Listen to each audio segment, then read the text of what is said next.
네, 선종님 팀장님 사무실에 도착했습니다. 아, 여기 사무실이 아니라 펜트하우스. 네, 여기는 펜트하우스고, 여기 너무 고급스럽고 이 앞에 경치도 진짜 좋아요. 예, 아무래도 이제 여기 펜트하우스다 보니까, 아, 이거 옷이 괜찮아. 나 아까 막 길거리 막 먹방 막 찍고 왔는데. 뭐 괜찮습니다. 네, 고마워요. 아, 우리 영상에서 한 번도 형네 회사를 본격적으로 제대로 소개해 본 적 없는 것 같아서 잠깐 오늘 시간 내서 이쪽 카메라 보면서 얘기해 주세요. 예. 저희 누리 ENC는 2007년부터 캄보디아에서 최초로 콘도를 개발하였고 등기 분양을 실시하였습니다. 최근까지 수차례 콘도미니움을 개발하였고 캄보디아 대표 주거 브랜드인 득게스를 선보여서 현재까지 캄보디아 고객분들로부터 많은 사랑을 받고 있습니다. 또한 그 콘도들을 직접 개발할 뿐만 아니라 직접 시공까지 하고 있는데요. 일본 발주처로부터 받은 레오팔레스 21 콘도미니움도 일괄 도급으로 저희가 직접 시공하기도 하였습니다. 네, 지난 영상에서 봤던 보레이 득캐슬, 그 보레이라고 하는 게 캄보디아에서 가장 지금 유행하는 뭐 붐이라고 할 수 있는 그런 주거 형태죠. 그렇죠. 네, 그런 보레이의 개발이 얼마나 되고 있어요 지금? 이 보레이 개발을 말씀드리기 전에 먼저 이 캄보디아 인구에 대해서 조금 말씀을 드리면 좋을 것 같아요. 현재 캄보디아 공식 인구가 약 1,600만 명 정도 된다고 합니다. 그리고 프놈펜 공식 인구가 그 이제 10분의 1, 한 160만 명 정도로 돼 있는데 비공식적으로 인구는 240만 명 정도 된다고 그래요. 많은 젊은 친구들이 일자리를 얻기 위해서 지방에서 많이 이제 프놈펜으로 유입이 되는데 그 친구들은 주소 변경을 하지 않고 여기서 지내기 때문에 약 한 80만 명 정도가 이제 비공식 인구로 추산되고 있습니다. 그래서 왜 그런지 알겠다. 그래서 선거철이 되면은 다 고향으로 내려가잖아요. 맞아요. 전입신고 다들 안 하나 봐요. 맞아요. 생각보다 프놈펜의 인구가 꽤 되네요. 앞으로 계속 도시로 인구가 유입된다는 거고, 그로써 주택의 수요가 높아진다? 맞나요? 그렇죠. 그 작년 하반기에 부동산 업체에서 그 프놈펜에 사는 2,000명을 대상으로 설문조사를 했는데 그 중에 약 30%, 700명 정도가 1년 이내에 부동산 구입 계획이 있다. 근데 그 부동산이 이제 보레이가 90%였어요. 통계에 의하면 그 주택 공급이 매년 4만 세대 정도가 필요하다고 그래요. 프놈펜에. 근데 실질적으로 공급되어 있는 주택 수는 2017년부터 매년 2만 8천 세대만 현재 공급이 되고 있다고 합니다. 수요가 공급보다 많다. 그럼 그 사람들은 어디에 거주하고 있는지, 뭐 그냥 이렇게 방 렌트? 예전에는 다 그냥 플랫 하우스라고 불렀는데 이제는 뭐 샵하우스다, 뭐 링크하우스다, 뭔가 복잡해지더라고요. 일단은 여기서 이제 그 로컬 주택을 나누면 그 뭐 빌라라고 있고 그리고 이제 플랫하우스. 근데 플랫하우스가 도로변에 위치를 해서 사업을 할 수 있는 게 이제 샵하우스. 그리고 플랫하우스보다 이제 층이 한 층이 적은 링크하우스. 이렇게 좀 나눌 수가 있을 것 같아요.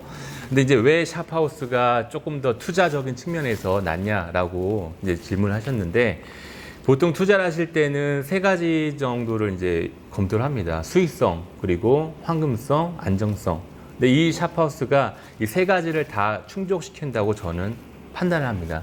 왜냐면은 그 이제 수익성인 부분에 있어서 그 예를 들자면 저 이온몰 근처에 있는 샵하우스가 처음에 분양했던 가격보다 지금 한 4배에서 5배 정도 가격이 상승이 됐어요. 이온몰 2죠? 투요. 이온몰 1은 샵하우스가 근처에 없으니까. 예, 투. 예, 투. 이온몰 2가 들어옴으로 인해서 그쪽의 유동인구가 예전보다 폭발적으로 더 늘어나거든요. 그럼으로 인해서 사업이 발전할 수 있는 어떤 기반들이 계속해서 마련되고 있어요. 주택의 형태는 샵하우스가 좋다는 건 잘 알겠는데요. 사실 프놈펜 시내만 해도 보레이가 엄청나게 많이 지어지고 있잖아요. 어느 지역에 있는 보레이를 선택하는 게 좋을까요? 그 어느 지역이라고 사실 이렇게 딱 집어드리지는 못하겠지만 한 가지 분명하게 말씀드릴 수 있는 거는 그 어떤 뭐 카더라라는 소문에 의해서 그 지역이 예를 들어서 발전한다. 그래서 거기에 투자를 해야 된다. 그거보다는 현재 공식적으로 발표된 정부에서 발표된 그 소식에 의해서 그 지역이 이제 어떻게 발전해 나가는지 그거를 판단해서 투자하시는 게 정확하다라고 말씀드리고 싶어요. 그 예를 들어 캄보디아에서 지금 최초로 고속도로를 지금 짓고 있는데 그 시안누크와 푸놈펜을 잇고 있는 이 고속도로가 2022년에 이제 완공이 된다고 합니다. 그러면 이 고속도로가 완공이 되면은 어느 지역이 제일 좋아질까요? 물어보시는 거예요?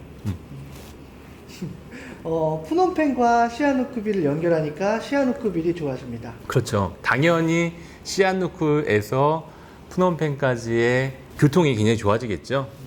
그런데 한국을 한번 생각을 해볼게요. 한국에 이제 경부고속도로가 완공이 되고 나서 교통이 사실 제일 좋아진 것은 그것은 이제 서울하고 부산 간의 이동인데 그 사이에 있는 천안하고 대전은 어떨까요? 마찬가지로 교통이 굉장히 좋아졌죠.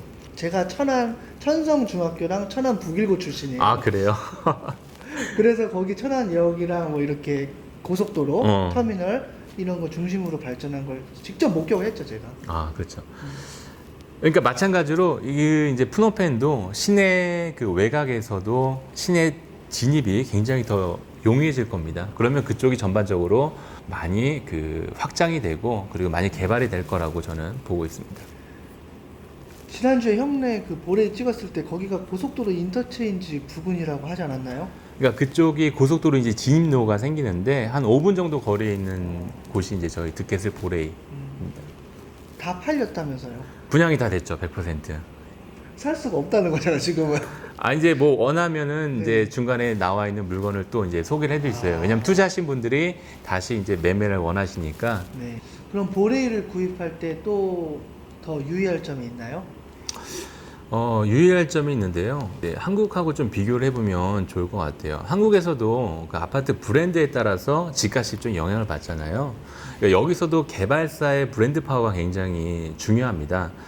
왜냐면은 그 개발사가 지속적으로 개발한다는 거는 즉 이미지 관리를 하는 건데 아무래도 품질에 조금 더 신경을 쓸 거고요. 그리고 AS에 대해서 철저하게 책임을 지겠죠.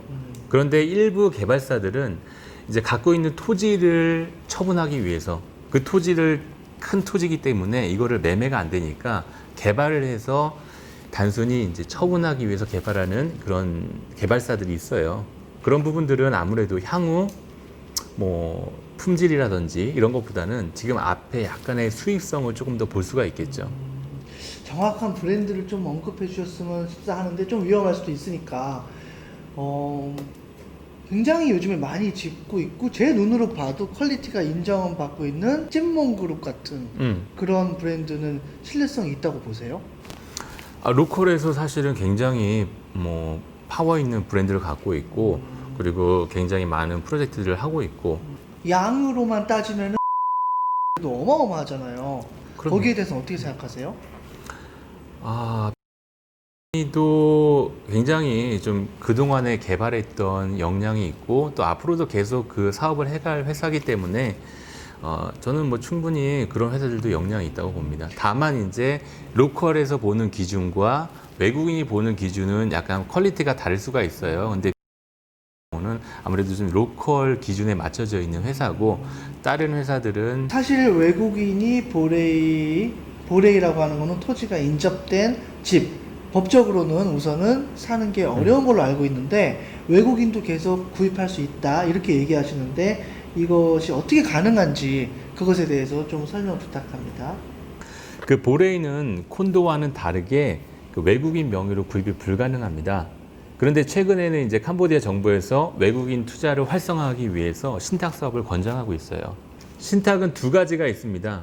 그 첫 번째는 시행사가 제공하는 신탁을 통해서 부동산을 구입할 수가 있고 두 번째는 은행에서 제공하는 신탁을 통해서 또 부동산을 구입할 수가 있어요. 그 신탁에 대해서 좀 부정적인 그 생각들을 많이들 말씀을 하시는데 사실 잘 살펴보면 굉장히 안전한 상품입니다.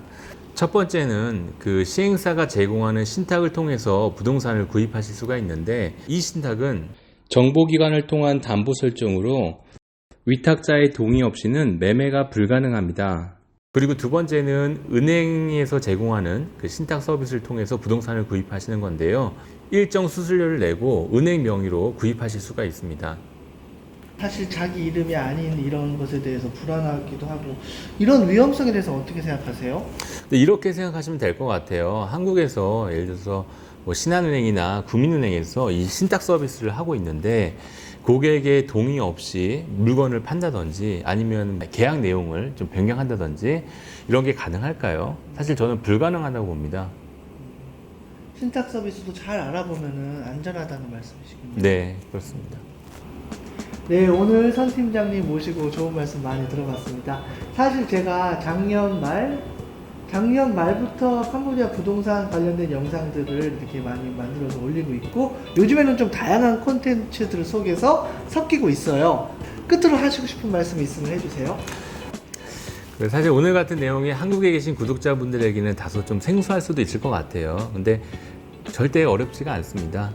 그 해외 부동산은 아는 만큼 번다라는 말이 있잖아요. 그래서 이런 정보들이 많은 구독자분들에게 좋은 정보가 되었으면 좋겠습니다. 다음에는 이 캄보디아에서 돈이 되는 정보로 찾아뵙도록 하겠습니다.